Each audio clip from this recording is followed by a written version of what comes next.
이름으로 간절히 기도드리옵나이다. 아멘. 네, 참 잘 오셨습니다. 우리 옆에 계신 성도님들과 한번 이렇게 인사하겠습니다. 참 잘 오셨습니다. 반갑습니다. 한번 인사하겠습니다. 참 잘 오셨습니다. 반갑습니다. 다시 한번 인사하실 때 오늘 하루도 참 많이 애쓰셨습니다. 한번 인사하겠습니다. 오늘 하루도 참 많이 애쓰셨습니다. 오늘 하루도 참 많이 애쓰셨습니다. 점심에 밥을 먹으러 갔는데요. 거기 이제 식당에 이렇게 써여 있는 겁니다. 기계와 머리는 굴려야 돌아간다. 네. 오늘 하루도 이 모양 저 모양으로 각자 계신 성도님들의 자리에서 또 머리 아픈 일들로 또 여러 가지 일들로 인하여서 참 애쓰고 수고하셨을 텐데, 이 시간 또 인도하신 하나님 인도하심 따라서 말씀을 통하여서 우리 성도님들 개인의 심령 가운데 위로와 은혜가 임하기를 간절히 축원합니다. 오늘 빌레몬서 말씀인데요. 빌레몬서 말씀은 바울이 쓴 13개의 서신 중에서 요한 2서와 3서를 제외하면 한 장밖에 안 되는 무척 짧은 서신이 바로 이 빌레몬서 말씀입니다. 헬라어 원문으로 보면 총 333개의 단어밖에 쓰지 않을 정도로 가장 짧은 말씀이 바로 이 빌레몬서 말씀입니다. 그럼에도 불구하고 어떤 편지들보다, 어떤 서신서들보다 굉장히 흥미진진한 말씀이 펼쳐져 있는 것이 바로 이 빌레몬서 말씀이에요. 여러분 1장 1절 말씀을 보시면 1장 1절에 이렇게 기록하고 있습니다. 같이 한번 읽을까요? 시작. 그리스도 예수를 위하여 갇힌 자 된 바울과 및 형제 디모데는 우리의 사랑을 받는 자요 동역자인 빌레몬과, 네, 이렇게 기록하고 있습니다. 그리스도 예수를 위하여 갇힌 자 된 바울과 형제 디모데는 이렇게 언급하고 있습니다. 보통 다른 서신서들에서는 일반적으로 사도라고 하는 점을 강조하는 것을 굉장히 많이 볼 수가 있죠. 예수 그리스도의 사도된 나 바울은, 이것을 언급하는 것이 굉장히 많습니다. 그런데 이 빌레몬서에서는 자신이 사도라는 직분을 언급하지 않은 점에 우리가 좀 주목해야 되고요. 더 나아가서 믿음의 아들이었던 이 디모데를 형제라고 언급하고 있는 점을 주목할 필요가 있습니다. 그렇다면 첫 번째, 왜 바울은 이 빌레몬서 말씀에서 사도됨을 강조하지 않았을까요? 갈라디아 교회 같은 교회에서는 여러 다른 서신들도 마찬가지지만 바울의 사도권에 대한 의심과 반대와 여러 가지 상황들이 참 많이 있었습니다. 그래서 갈라디아서 1장 1절 말씀을 보시면 제가 읽겠습니다. 사람들에게서 난 것도 아니요 사람으로 말미암은 것도 아니요 오직 예수 그리스도와 그를 죽은 자 가운데서 살리신 하나님 아버지로 말미암아 사도된 바울은 자신의 사도권에 대해서 반박하고 의심하는 자들을 향해 오직 예수 그리스도, 내가 사도된 것은, 내가 이 자리에서 복음을 전할 수 있는 것은 하나님 아버지로 말미암아 자신이 사도가 되었기에 가능함을 강조하면서 언급합니다. 그런데 이 빌레몬서의 경우에는요, 편지를 받는 이들이 바울의 사도권에 대해서 전혀 의심을 하지 않았습니다. 오히려 바울을 진심으로 존경하고 있었어요. 그래서 사도라는 호칭 자체를 언급할 필요가 없었던 것입니다. 그 대신에 그리스도 예수를 위하여 갇힌 자 된 나 바울이라고 말하고 있습니다.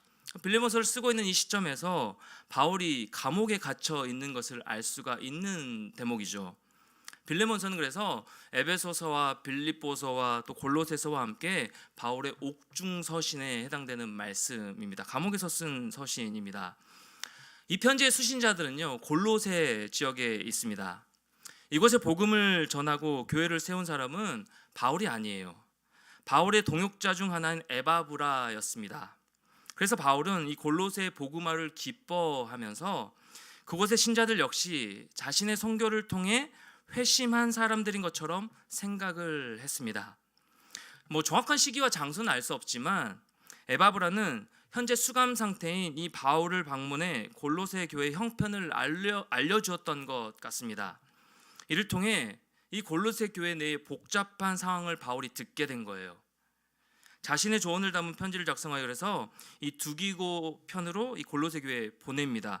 이때 이 빌레몬의 종이었던 이 오네시모를 함께 보내면서 빌레몬에게 따로 당부의 편지를 쓰는데, 이것이 바로 빌레몬서 말씀입니다. 그래서 빌레몬서는요, 성도 여러분, 너무나 개인적인 편지입니다. 다른 서신서들은 뭐 신학적인 주장을 다루고 주제를 다루거나 아니면 뭐 교회 내에서 일어나는 뭐 분쟁들이나 뭐 여러 가지 문제에 대해서 이 사도 바울이 사도적인 권위를 가지고 답변을 하든지 너희가 이렇게 하면 안 된다. 예수 믿는 그리스도인으로서 이렇게 살아야 된다라고 권면하는 이런 서신서들이었는데, 또는 뭐 다음 사역자를 위하여 어떻게 목회할 것인지 뭐 목회 서신을 보낸다던가 뭐 이렇게 쓴 것인데, 그에 비해 이 빌레몬서 말씀은요, 바울이 개인적으로 이 빌레몬이라고 하는 사람에게 썼기 때문에 어느 서신보다요 개인적인 편지이고, 그래서인지 인간미가 넘쳐나는 것을 우리가 볼 수가 있습니다. 따뜻한 정서를 느끼게 해주는 말씀이 바로 이 빌레몬서 말씀 편지입니다. 뭐 그렇다고 해서 바울이 한가로이 뭐 연하장 보내듯이 뭐 안부 카드 같은 뭐 이런 형식으로 쓴 것이 아니고, 사적인 편지라고 할지라도 이 짧은 서신 안에 복음적인 내용이 많이 담겨져 있음을, 흐르고 있음을 우리가 볼 수가 있습니다. 뭐 짧은 내용이니까 여러분 여러 번 한번 읽어보시면 좋을 것 같습니다. 자, 바울이 이 편지를 쓰고 있는데 구체적으로 누구에게 쓰고 있습니까? 1절 하반절과 2절 말씀을 보십시오. 1절 하반절과 2절 말씀 우리 같이 한번 읽겠습니다. 시작.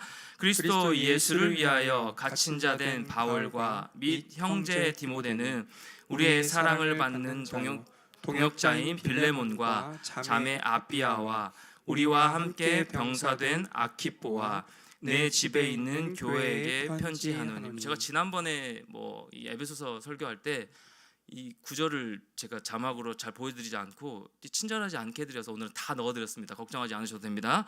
네, 편지를 받아볼 이 개인의 이름을 뭐라고 언급하고 있습니까? 누구라고 언급하고 있습니까? 동역자 빌레몬, 그리고 자매 아비아, 그리고 병사된 아키뽀, 세 사람을 언급합니다. 여러분, 이들은 모두 당시 로마의 소아시아에 속한 이 골로새에 살고 있던 자들인데요.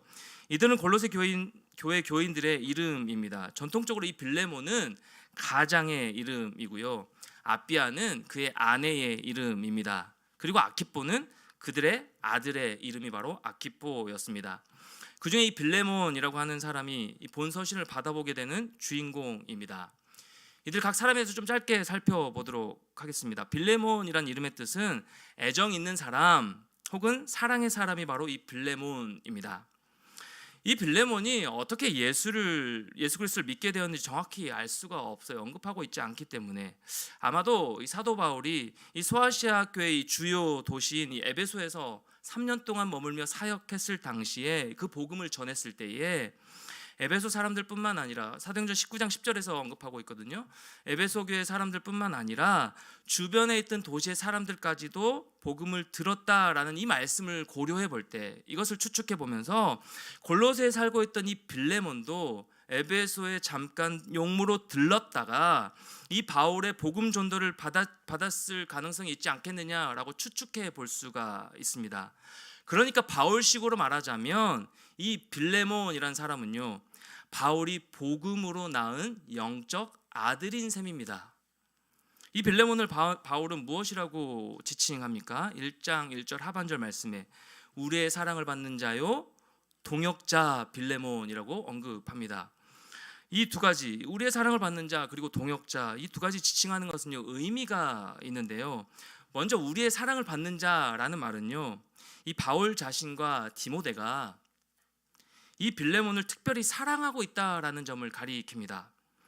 비단 바울의 사랑만 받는 것이 아니라 이 빌레몬은요 하나님의 사랑을 받는 자이기도 합니다. 무엇보다 그의 이름의 뜻이 무엇이냐면 사랑의 사람이었어요. 사랑의 사람 빌레몬. 뭔가 따뜻한 느낌이 들지 않으십니까? 사랑을 받기도 하지만 사랑을 주기도 참 잘했던 사람, 이 의미를 가지고 있습니다. 바울이 이 빌레몬이 성도를 사랑할 뿐만 아니라 이 오네시모에 대해서도, 이 오네시모는 잠시 후에 잠깐 언급해 드릴 텐데, 이 종이었던 오네시모에 대해서도 사랑으로 대해줄 것을, 다시 한번 선처해 줄 것을 기대하면서 이 서신, 이 편지를 쓰고 있습니다. 또한 바울은 두 번째로 동역자, 이 빌레몬을 동역자라고 칭하고 있죠. 바울은 헬라어로 시네르고스라는 단어를 사용했습니다. 이 말이 무엇이냐면 같이 일하는 사람이라는 뜻이에요. 동역자, 같이 일하는 사람. 그러니까 같은 목적을 갖고 같은 목표를 달성하기 위해 함께 손을 잡고 길을 가는 사람, 동역자라는 뜻을 갖고 있습니다. 그런데 빌레몬이 디모데나 디도와 같이 교역자처럼 복음 전도에 전력하는 전임 사역자라는 의미가 아니고요. 자기 집을 개방해서 교회 장소로 빌려주고 또 교역자가 말씀 사역을 할 수 있도록 전력을 쏟을 수 있도록 돕는 사역을, 협력자의 역할을 하는 그런 동역자의 의미를 말하는 것입니다. 우리로 말하면 순장님들이라던가 또 전통적인 교회로 말하면 장로의 역할, 이렇게 우리가 추측할 수가 있습니다. 그가 감당하고 있는 역할이요, 너무 중요하고 요긴했기 때문에 바울은 복음의 동역자라고 표현하고 있습니다. 복음의 동역자. 빌레몬은 골로새 교회가 은혜 가운데 자라가고 하나님 나라의 복음이 왕성하게 전파되도록 여러 가지로 섬기는 일꾼이었습니다. 그게 빌레몬이었어요. 그리고 빌레몬에 이어서 두 번째로 그의 아내인 아비아를 또 언급하고 있습니다. 아비아에 대해서는 자매라는 호칭을 썼어요. 자매, 아비아. 당시 로마 헬라 사회는요, 굉장히 가부장적인 사회였기 때문에 여인의 인격이나 지위는 무시당하기 십상이었습니다. 그럼에도 아비아를 향해서 무엇이라고 기록하고 있습니까? 자매라고 호칭을 사용하는 것은 복음 안에서 이루어진 관계 혁명 때문에 이렇게 부를 수 있었습니다. 갈라디아 3장 28절 말씀을 같이 한번 보겠습니다. 읽겠습니다. 시작. 너희는 유대인이나 헬라인이나 종이나 자유인이나 남자나 여자나 다 그리스도 예수 안에서 하나이니라. 아멘. 예수 그리스도 안에서는 더 이상 유대인이나 헬라인이나 차별이 없습니다. 종이나 자유인이라고 하는 이 신분상의 차별도 없고요. 그리스도 안에서는 남자나 여자라고 하는 성적인 차별도 있을 수가 없습니다. 초대교회에서는 예수 그리스도를 믿는 이들이 종을 향해서도 형제라고 부를 수 있었고요. 또 자매라고 불렀고 황제를 향해서도 형제라 부를 수가 있었습니다. 여러분, 그리스도인이 형제 자매라 호칭할 수 있는 이유가 무엇이라고요? 죄인 되었던 우리를, 하나 되지 못했던 죄인 되었던 우리를 형제라 부르기를 부끄러워 아니하시는 예수 그리스도 때문입니다. 그러니까 그리스도 안에서 형제 자매 모두가 하나가 될 수 있는 것이고요, 남자 여자 차별 없이 다 하나 된 모습으로 그렇게 섬길 수 있었다라는 거예요. 우리는 이 예수 그리스도 안에서 서로를 향해 형제 자매라 부를 수 있게 된 것입니다. 그래서 기독교 복음이 들어가는 곳마다 노예 해방이 일어나고요, 여성의 지위 향상도 가능하게 된 것이죠. 도무지 하나 될 수 없는 무리가 그리스도 안에서 예수 그리스도 때문에 하나 될 수 있다라는 위대한 선언입니다.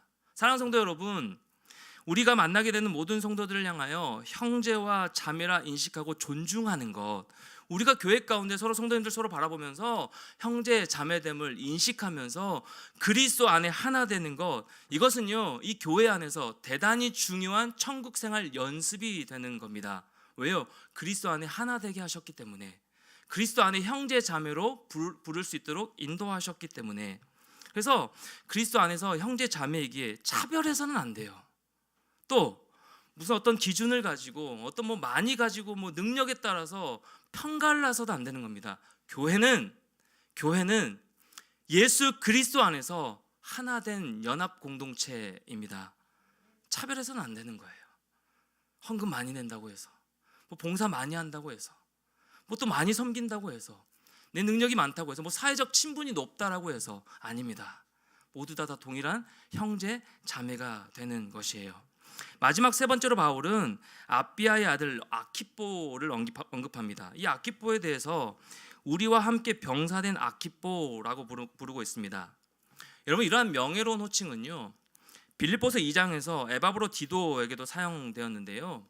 그렇다면 사도 바울이 이 아키뽀에게 우리와 함께 병사된 자라고 한 이유가 무엇일까요?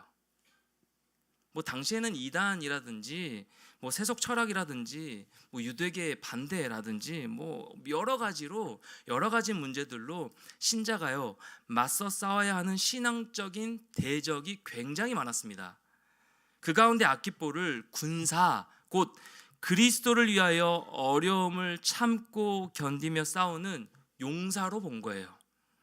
성경에서는 아키포에 대해서 언급하고 있는 또 하나의 성경 구절이 있습니다. 골로새 4장 17절 말씀 같이요.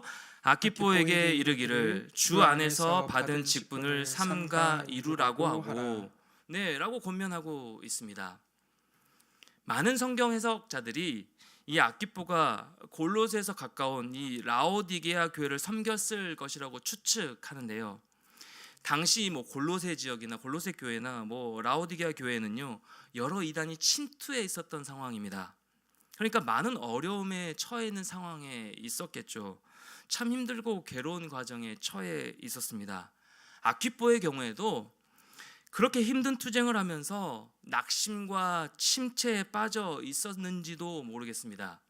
그런 아퀴포를 향해서 동료 군사라고 부르면서 사역에 따른 어려움을 잘 감당하도록 바울이 격려해주고 권면하고 있는 말씀입니다. 바울은요, 이와 같이 적절한 명칭을 사용해가면서 또 칭찬하면서 이 빌레몬 가정의 호의를 끌어내고 있습니다. 결코 속빈 덕담을 하는 것이 아니고요, 사실을 있는 그대로 얘기하면서 그들을 칭찬했습니다. 빌레몬의 사랑과 믿음을 상기시키고요, 이번에도 그런 사랑과 믿음에 어울리는 선택을 해주기를 부탁을 하고 있습니다. 오네시모를 선처하는 것에 있어서. 자, 이렇게까지 하면서 바울이 빌레몬서를 쓰게 된 이유가 이제 등장합니다. 이게 목적이 있는 거예요. 무엇이냐면 빌레몬에게서 도망친 오네시모를 다시 돌려보내면서 선처해달라는 부탁을 하기 위해서 이 편지를, 이 서신을 쓴 것입니다. 그리스도인이 되어 돌아온 이 종 오네시모를 사랑으로 맞이해달라는 간청의 편지가 바로 이 빌레몬서 말씀이에요. 그래서 10절에 보면 1장 10절, 갇힌 자 중에서 낳은 아들 오네시모를 위하여 내게 간구하노라 라고 기록하고 있죠. 갇힌 자 중에서 낳은 아들 오네시모를 위하여 빌립보에게 보내면서 이 서신을 같이 쓰고 있는 거예요. 여러분, 바울이 빌립보에서 그 빌레몬에게 편지를 쓰는 이유가 그가 로마 감옥에 있으면서 얻게 된 믿음의 아들 오네시모 때문인데요. 이 오네시모가 누군가 하면 골로새에 살던 이 빌레몬의 노예가 바로 이 오네시모였습니다. 그런데 주인인 이 빌레몬을 배척하고 배신하고 로마로 도망쳐 버렸어요. 다 내려놓고 또 돈도 훔쳐갔던 것 같아요. 돈도 좀 움켜쥐고 도망갔던 것 같아요. 오네시모는 로마로 가서 좀 새로운 삶을 시작하고 싶었나 봐요. 왜냐니까 그곳에는 이 제국의 각 지역에서 온 사람들이 섞여 살아가면서 뭐 일자리도 많기 때문에 더할 나위 없이 어울려 살기에, 자신의 신분을 떠나서 어울려 살기에 굉장히 좋은 곳이 바로 이 로마 지역이었기 때문에 그랬던 것 같습니다. 로마에서 오네시모의 행적에 대해서 우리가 정확히 알 수가 없어요. 그가 어떻게 옥중에 있는 이 사도 바울을 만나게 되었는지도 알기가 어렵고 그저 또 추측할 수밖에 없는 상황인데요. 한 가지 가능한 추측이 무엇이냐면 오네시모가 이 로마로 와서 살면서 그 주인이었던 이 빌레몬의 재물을 가지고 온 것을 허랑방탕하게 다 써버린 겁니다. 그리고 또 죄를 지어요. 뭐 훔쳤다는 거 또 죄를 지어서 이 로마 관원에게 잡히게 된 겁니다. 그런데 그 잡히게 된 곳이 그 바울이 이미 들어가 있던 그 감옥에 같이 이제 만나게 된 것이죠. 중요한 것은요, 이 오네시모가 어떤 경로로든지 바울을 만나게 되었다라는 사실입니다. 그래서 바울을 통해 예수 그리스도, 이 복음을 듣게 되고 이제는 영접하게 되어서 그리스도인으로 변화되었다라는 것이 중요한 사실입니다. 바울을 만나 이전의 모든 것들을 내어놓고 회개하면서 다시금 이제는 그리스도인으로 새 사람 되었다라는 것이 중요한 사실입니다. 이제 바울은 이 오네시모를 그의 옛 주인인 빌레몬에게 돌려보내면서 이 편지를 같이 보내고 있는데, 도망친 노예를 이 옛 주인의 집으로 돌려보낼 때 어떤 일이 일어나게 될까요? 한번 상상해 보십시오. 종이었던 신분을 다시금 그 주인에게 돌려보냅니다. 그렇다면 이 고려 어떤 시대나 조선 시대나 마찬가지로 로마 시대에도 이 노예는요, 사람 취급을 받지 못했어요. 노예는 사람의 수에 넣지도 아니하였고 그저 짐승이나 어떤 기계보다 조금 나은 재산으로 생각할 정도였습니다. 부리기 쉬운, 노예에게 어떤 가혹한 행위를 하든지 심지어 목숨을 빼앗는 것조차 이 주인의 권한에 속한 것이었습니다. 그러니 주인을 배신하고 도망쳤던 이 종이었던 오네시모를 그 주인의 집으로 다시 돌려보낸다는 것은 곧 그를 죽음에 이를 수도 있게 된다라는 이런 사실을 보여주는 것입니다. 당시의 상황이 이랬음에도 불구하고 바울은요, 사랑하는 오네시모를, 그리스도인으로 변화된 이 오네시모를 옛 주인인 빌레몬에게 돌려보내려고 합니다. 과거에는 죄를 짓고 도망쳤어요. 자신의 것을 쫓아 로마로 도망쳤던 자입니다. 그러나 이제는, 중요한 것은 지금은 예수를 믿고 변화하여 새 사람이 된 오네시모예요. 이제는 그리스도가 그 안에 있는 겁니다. 복음이 그 중심에 있는 거예요.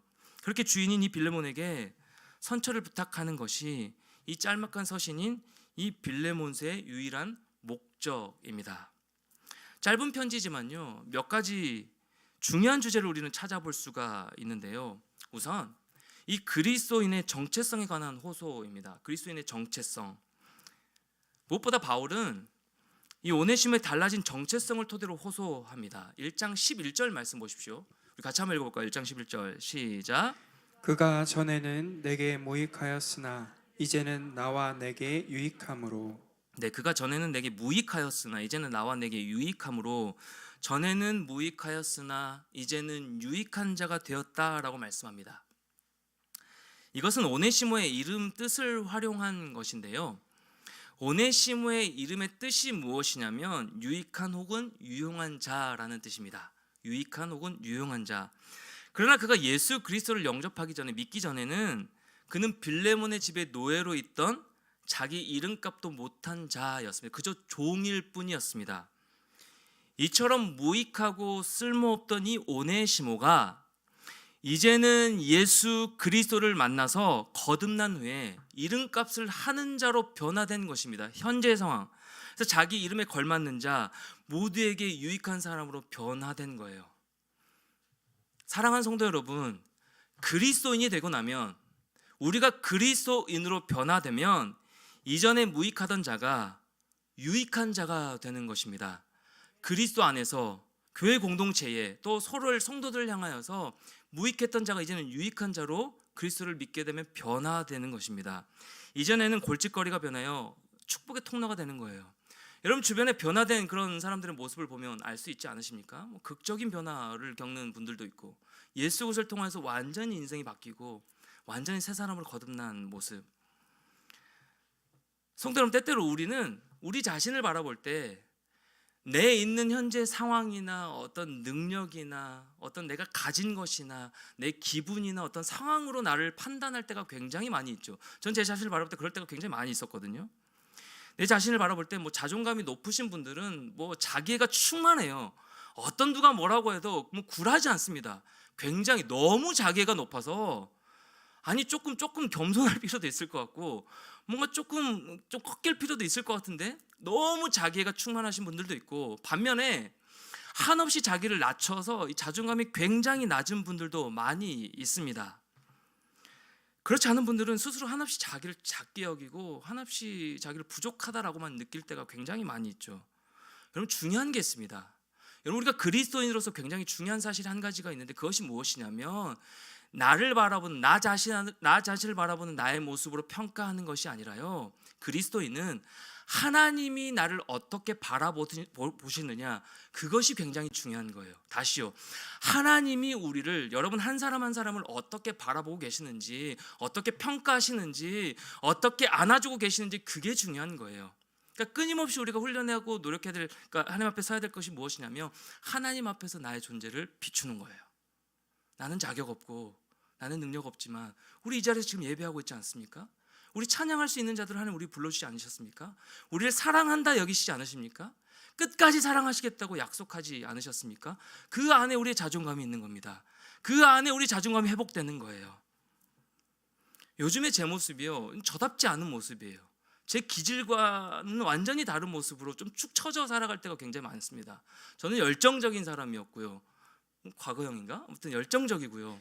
그래서 목사님 굉장히 열정적이고 막 설교할 때도 가만히 안 있잖아요. 부산스럽잖아요.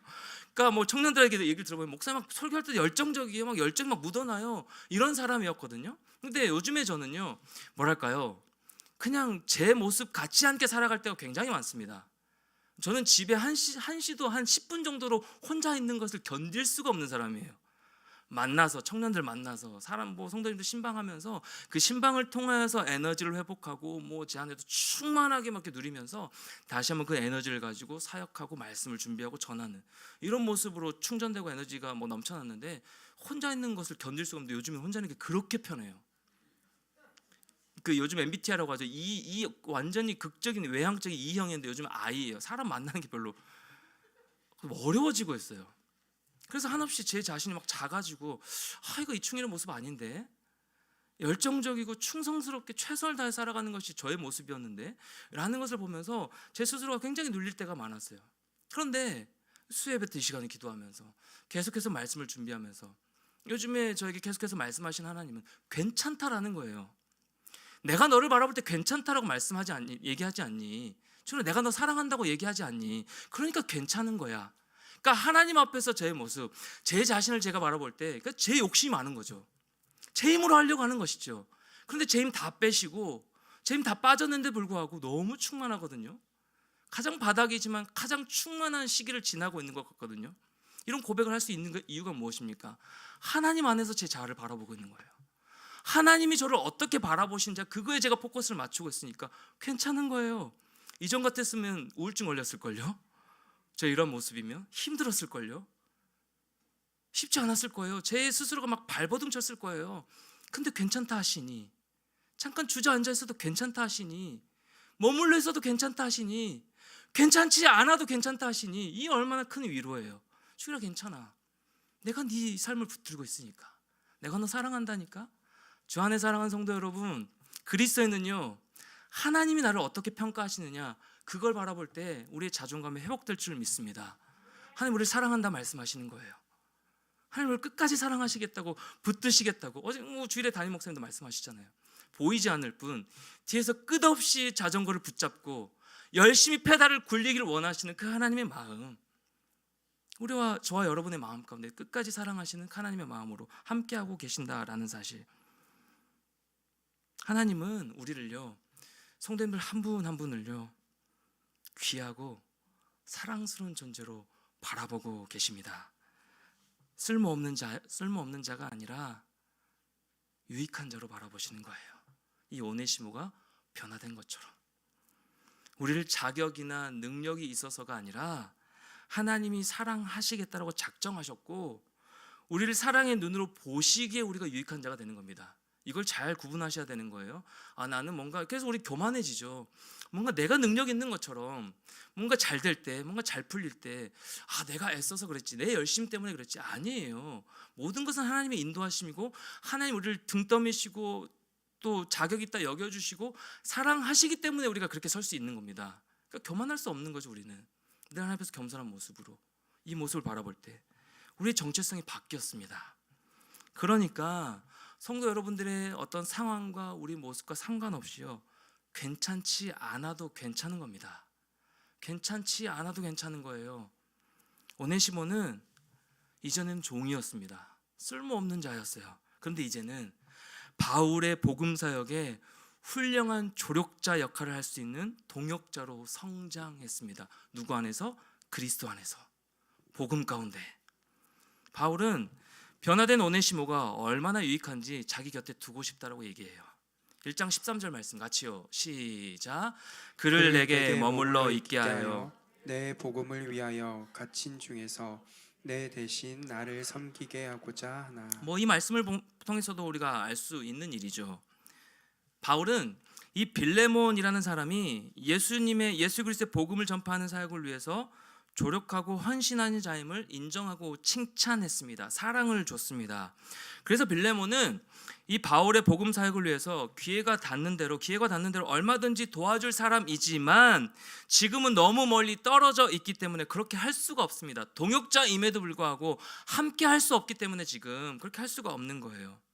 하지만 너의 종이었던 이 오네시모가 그 역할을, 그 동역자의 역할을 할 수 있는 자로 변화되었기 때문에, 성장했기 때문에 내 대신에 그를 내 곁에 머물러 두게 하여서 복음 사역의 조력자가 되고 싶은 그 마음이 굴뚝하다라고 표현하고 있는 겁니다. 그런데 바울의 마음이 이렇게나 간절함에도 불구하고 오네시모를 곁에 붙잡아 두지 아니하고요, 그냥 옛 주인인 빌레몬에게 돌려보내고 있는 겁니다. 12절에 내가 그를 돌려보내느니, 내게 그를 돌려보내느니.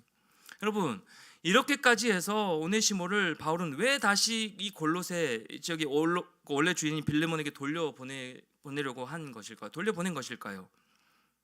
당시 로마법에 의하면 도망친 노예를 주인에게 돌려보내야 하는 것은 당연한 제국 시민의 의무였습니다. 그러나 바울이 이 오네시모를 주인에게 돌려보내는 것은요, 복음적인 회개의 의미를 담고 있는 것이었어요. 복음적인 회개의 의미. 오네시모는 과거의 죄를 회개하고 그리스도를 만남을 통하여서 새 사람으로 변화되었습니다. 바뀌었습니다. 이제는 유익한 자가 되었습니다. 그런데 아직까지 옛 주인인 이 빌레몬과의 관계 회복이 남아 있는 거예요. 용서를 구한 것이 아닙니다. 하나님이 나를 용서하셔서 이제는 그리스도로 변화되었어요. 그런데 아직 남아 있는 것이 있습니다. 관계 회복이에요. 그냥 왔잖아요. 도망쳐 왔잖아요. 아직 오네시모가 주인에게 직접적인 회개를 하거나 용서를 구하거나 양자가 화해할 기회를 가지지 못했어요. 오네시모는 옛 주인에게 죄를 저질렀기 때문에 다시 돌아가서요, 주인에게 자신의 잘못을 고백했어야 했습니다. 그리고 진정으로 용서를 구해야 할 의무가 있는 것입니다. 하나님 앞에서 용서를 다 구했습니다. 용서받은 이제 거듭난 그리스도인이 되었습니다. 또한 용서를 받기도 했으니 끝이라고 생각하면 안 되는 거예요. 착각하면 안 됩니다. 사람끼리 잘못한 것은 사람끼리 푸는 절차가 있어야 되는 거예요. 이게 그리스도인의 모습입니다. 영화 밀양 다 아시잖아요.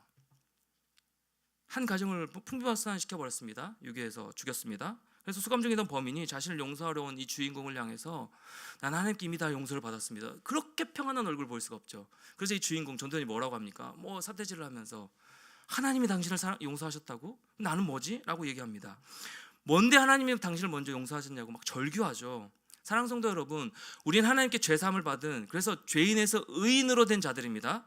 그런데 하나님께 용서를 받았다 하더라도 누군가에게 상처를 주고 잘못했다면 눈물로 참회를 하고 용서를 구하는 게 맞습니다.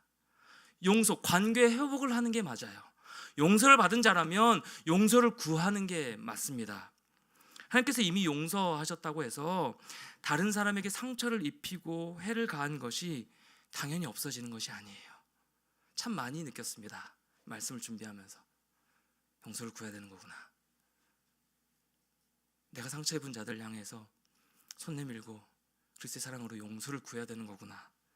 가해자는 반드시 피해자를 찾아가서 진심으로 용서를 구하고 그 결과 용서를 받아야 마땅한 것입니다. 사랑하는 성도 여러분, 이것이 진정한 회개예요.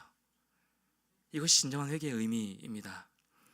회개의 의미가 그러하기 때문에 바울은요, 오네시모를 옛 주인인 빌레몬에게 돌려보낸 거예요. 지금 현재 변화된 모습과 상관없는 거야. 과거의 문제를 해결하기 위해서.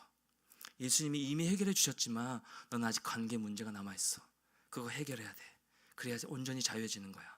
그리고 바울은요, 빌레몬에게 그를 용서하고 다시 자신에게 보내주기를 간절히 원하고 있습니다. 구하고 있습니다. 우리는 바울이 이 자신과 빌레몬의 관계를 선용하여서 오네시모와 빌레몬의 관계를 좋게 하려는 이 시도하는 것을 봅니다. 두 사람을 화해시키려고 하고 있습니다. 바울이요. 그리고 관계 업그레이드를 시도하고 있습니다. 더 풍성하게 누리도록 권면하고 있습니다. 기회를 주고 있습니다. 사실 빌레몬과 오네시모가 만나게 된다면 그냥 주인과 또 종의 관계일 뿐이잖아요. 독이 도망친 노예와 주인입니다. 이렇게 만난 겁니다. 그러나 바울은 빌레몬에게 자신을 동역자라고 생각한다면, 인정한다면 이제 옥중에서 얻은 내 아들, 내 신복인 이 오네시모를 향하여서도 나를 영접하듯이 영접해달라고 부탁을 합니다. 오네시모로서는 언감생심, 상상할 수도 없는 관계혁명을 바울이 주선하고 있는 것입니다. 사랑하는 성도 여러분, 저는 이 설교를 준비하면서 이 빌레몬서를 묵상하면서요, 준비하면서 우리와 하나님과의 관계 역시 이 빌레몬과 오네시모의 관계가 아닐까라는 생각이 참 많이 들었습니다. 죄로 인해 하나님과 우리는요, 막힌 담이 생겨버렸습니다. 하나님께 가까이 갈 수가 없는 존재가 되었어요. 그런 우리를 하나님과 다시금 화목하게 하기 위하여, 하나님께 나아갈 수 있는 존재로 만들어 주시기 위하여서, 하나님께 예배하는 자로 설 수 있도록 하기 위하여서 모든 막힌 담을 허무시고 모든 막힌 담을 허물어 버리시고 하나님께 나아갈 수 있도록 우리 예수 그리스도께서 관계의 혁명을 일으켜 주신 것입니다. 십자가에 못 박혀 죽으신 그 희생제물 되심으로, 그래서 죄인에서 우리는 의인이 되었고요, 허비하던 인생에서 하나님의 영광을 위해 살아가는 인생으로 변화되었습니다. 뿐만 아니라 하나님을 아버지라 부를 수 있는 특권을 얻는 자녀가 되었습니다. 그리고 예수 그리스도께서 우리를 친구 삼아 주셨어요. 죄인이었다니까요. 우리는 자격 없는 자들이었다니까요. 근데 예수 그리스도의 친구가 되었어요. 죄 허물로 가득한 인생을 끌어안으시고 우리 주님께서 무조건적인 사랑을 베풀어 주십니다. 여러분, 이게 은혜죠. 이게 은혜죠. 가만히 주저앉아 있어도 손 내미시면서 일어나 걸으라고 등 떠미시고 나와 함께 해주신 하나님의 사랑, 이게 은혜입니다. 오네시모의 관계에서도 이 적용을 하고 있는 겁니다. 바울은 이 복음적 관계를 근거하여서 자신과 이 빌레몬의 관계 가운데 이 빌레몬과 오네시모의 관계에도 이것을 적용하고 있는 겁니다. 우리의 사랑을 받는 자여 동역자인 이 빌레몬, 그리고 12절에서 오네시모를 향하여 그는 내 신복이라. 바울이 이들을 이렇게 여기는 것처럼 우리 하나님께서요, 우리를 이렇게 사랑하시는 거예요. 하나님이 일에 동참시켜 주시는 동역자로 불러주시고요, 하나님은 하나님 일을 그대로 그냥 혼자 하셔도 되는 겁니다. 근데 저는 참 영광스러운 게 무엇이냐면 그 하나님의 사역에 나를 참여시켜 주시고 나를 사용해 준다는 사실, 때때로 이게 참 버겁고 힘이 들고 지치기도 하지만 한편으로는 이게 너무너무 영광스러워요. 내가 뭔데, 이 자격 없는 내가 뭐라고, 이게 너무너무 감사한 일이죠. 또한 내 신복, 내 심장과 같은 존재라는 의미거든요. 우리를 그렇게 존귀하게 여겨주시는 것입니다. 17절 18절에서 바울은 이 오네시모가 빌레몬에게 불의를 행한 것이나 경제적으로 손실을 끼친 것이 있으면 대신 갚아주겠다라고 말을 하고 있습니다. 17, 18절 말씀. 그러므로 내가 나를 동역자로 알진대 그를 영접하기를 내게 하듯 하고 그가 만일 내게 불의를 하였거나 내게 빚진 것이 있으면 그것을 내 앞으로 계산하라. 이것처럼 그것을 내 앞으로 계산하라. 전 여기에 밑줄이 그어지더라고요. 그것을 내 앞으로 계산하라. 이것처럼 이 하나님의 사랑과 귀히 여기는 마음은요, 말로만 하시는 사랑이 아니에요. 죄로 인해 죽을 수밖에 없던 우리를 건져주시고 구원하시기 위해 그 목숨값, 이 몸값을 예수님이 대신 지게 하신 겁니다. 이것을 일컬어 구속 또는 속량이라고 얘기하는 것이죠. 마가복음 10장 45절 말씀. 인자가 온 것은 섬김을 받으려 함이 아니라 도리어 섬기려 하고 자기 목숨을 많은 사람의 대속물로 주려 함이니라. 예수님이 우리를 구원하여 하나님의 자녀로 만드시기 위해서 자기 목숨을 우리를 향한 속량하심으로 속전으로 내어 주신 것입니다. 이것을 오늘 18절 바울의 말로 내게로 계산하라. 내가 갚으리라. 네 죄를 다 나에게 내가 짊어지고 내가 너희를 대신하여 죽겠다. 이게 내 사랑의 표현이다 라고 말씀해 주신 것이죠. 자, 이제 이 빌레몬서는 끝을 향해, 마무리를 향해, 결론을 향해 갑니다. 남은 질문은요, 그렇다면 과연 이 편지를 받은 빌레몬의 반응이 어땠을까 하는 것입니다. 여러분, 어땠을 것 같습니까? 이 편지를 받은 빌레몬 내쳤을까요? 네가 감히 나를 배신하고 도망가? 내 재물을 들고 도망가고 죽였을까요? 그렇지 않았을 거라는 상상을 다 하실 수 있겠죠. 이에 답하기가 쉽지 않지만 분명한 것은 빌레몬이 바울의 요구대로 했을 것이라는 겁니다. 만약 빌레몬이 바울의 이러한 간곡한 편지에도 불구하고 바울의 요구대로 따르지 않았다면 이 빌레몬서는 흔적도 없이 사라졌겠죠. 기록하지 않았을 겁니다. 그는 분명 이 바울의 요구대로 오네시모를 용서하고 형제처럼 받아들이고 바울처럼 대접했을 것입니다. 영접했을 것입니다. 그리고 다시금 바울에게 보내어서 이 바울의 복음 사역에 동참하게 했을 것이라는 상상으로 추측을 우리는 할 수가 있습니다. 사랑하는 성도 여러분, 이 빌레몬서를 접하시면서 여러분의 개인의 삶 가운데 또 우리 교회 공동체 가운데 적용할 수 있는 부분은 무엇일까요? 도망친 일개 노예 이 오네시모를 형제로 대접하면서 그를 용서하게 했고 용서받게 했고요. 또 간곡히 그 용서를 구하는 이 빌레몬에게 용서를 구하는 모습에서 우리를 위해 중보하시는 이 예수 그리스도의 모습을 볼 수가 있습니다. 죄와 물로 가득한 인생을 끌어안으시고요. 내가 갚겠다라고 말씀해 주셨고 무조건적인 사랑을 베풀어 주신 그 은혜요. 우리의 상황과 현실은 참 눈물 지을 때가 너무너무 많이 있지만 답답할 때가 너무너무 많이 있지만 그 문제들로 우리는 아파하고 힘겨울 때가 참 많이 있지만 하나님의 사랑은 절절하게 우리를 향하고 있다는 사실, 저는 이게 너무너무 감격적이고 너무 참 감사하고 은혜가 넘치게 되더라고요. 우리를 친구 삼아 주신 사실, 서로 형제 자매라고 부를 수 있는 사실, 교회 안에서는 구분 짓지 아니하고 나의 자존감이 회복된다라는 사실, 그리고 두 번째, 우리를 사랑하고 존귀하게 여기시는 것뿐만 아니라 우리를 하나님의 사역에 동역자로 불러주시고 계시다는 사실, 이게 얼마나 감사한 일이에요. 우리의 자격으로서가 아니라니까요. 우리의 능력으로서가 아니라니까요. 이 하나님의 일에 우리를 동역자로 부르시고 계시다는 사실, 우리 모두는 이 주님의 사랑을 받는 주의 동역자들입니다. 하나님의 사랑을 받은 우리가 주의 동역자로서 감당해야 할 일은, 사명은 무엇이냐면 우리도 다른 이들을 사랑으로 대하는 겁니다. 용납하는 겁니다. 품에 안아주는 겁니다. 그리고 화평의 도구로 세상 가운데 축복의 통로의 역할을 감당하는 것입니다. 빌레몬서 1장 7절 말씀이 오늘 암송 구절이기도 한데요. 같이 한번 읽어볼까요? 시작. 형제여, 성도들의 마음이 너로 말미암아 평안함을 얻었으니 내가 너의 사랑으로 많은 기쁨과 위로를 받았노라. 아멘. 그리스도의 사랑으로 기쁨과 위로를 얻고 우리 역시 우리로 말미암아 다른 이들이 평안함을 얻도록 사랑을 흘려보내는 것. 성도 여러분의 어떤 자격과 상황과 상관없이 그리스도를 통해서 받은 그 사랑과 은혜로 말미암아 우리 역시 그 은혜와 사랑을 그저 흘려보내주는 것. 그래야 다른 이들이, 아파하는 이들이 위로받고 하나님의 사랑을 깨달을 수 있도록 흘려보내주는 것, 그 축복의 통로 역할을 감당해 주는 것. 성도들 가운데 우리 주와 함께 교회 안에 예수 그리스도를 닮은 이 빌레몬과 예수 그리스도로 말미암아 이제는 유익한 자로 변화된 이 오네시모와 같은 이들이 많이 일어나게 되기를 소망합니다.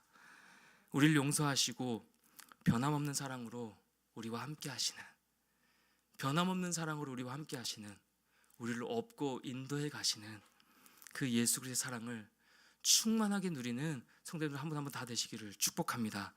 그리고 주의 동역자로 불러주시는 그곳에서, 여러분의 자리에서, 사명지에서 최선을 다해서 섬기시길 바랍니다.